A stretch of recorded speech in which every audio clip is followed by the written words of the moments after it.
দেখো বাবা, আমরা সব সময় লগটাকে কিসের হিসাবে সাজাবো? বেসের হিসাবে না?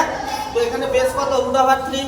তাহলে এই রাশিটাকে আমি 3-এর আকারে ভাঙাবো ঠিক, কিন্তু 3টাকে কোথায় ঢোকাবো? রুটের মধ্যে। তো ওই কাজটাই করবো। 81 মানে কত? 3-এর পাওয়ার বলো তো? 3-এর পাওয়ার 4। 81 মানে 3-এর পাওয়ার 4 কি 4 না? ঠিক কি না? এবার আমি 3 রাখতে পাবো না। কত রাখবো? √ওভার করবো। তাহলে √ওভার করলে √3 করলে এমনি তো পাওয়ার ডবল হয়, আর এখানে 4 ছিল, তার মানে কত হয়ে যাচ্ছে বলো তো? 8। √3 এর পাওয়ার 8।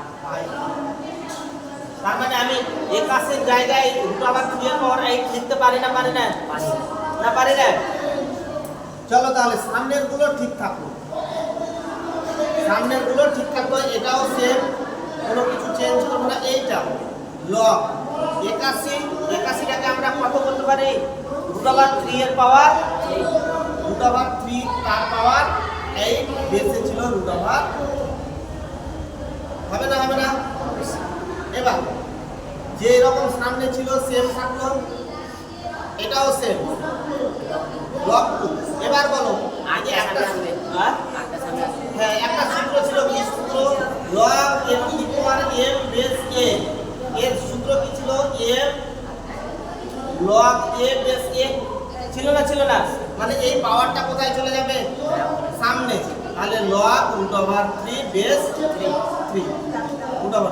তাহলে দেখো আরেকটা আমরা সূত্র জানছিলাম, লগ a বেস a এর মান কত? 1। এই জায়গায় আমি 1 বসাতে পারবো। তাহলে দেখো লগ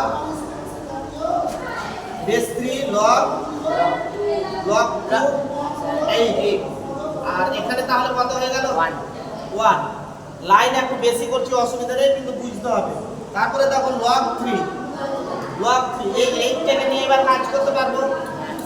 কি কাজ করতে পারবো বলো? লগ বেস 2 থাকলো, 2 এর পাওয়ার 3 করতে পারি না? এই যে 8 মানে কত?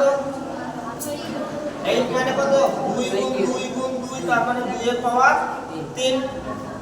তাহলে 3টা সামনে চলে আসবে। হ্যাঁ, এবার তাহলে এই একই সূত্র, এই সূত্র অনুযায়ী এই 3 কোথায় চলে আসবে? ফর্মের সামনে।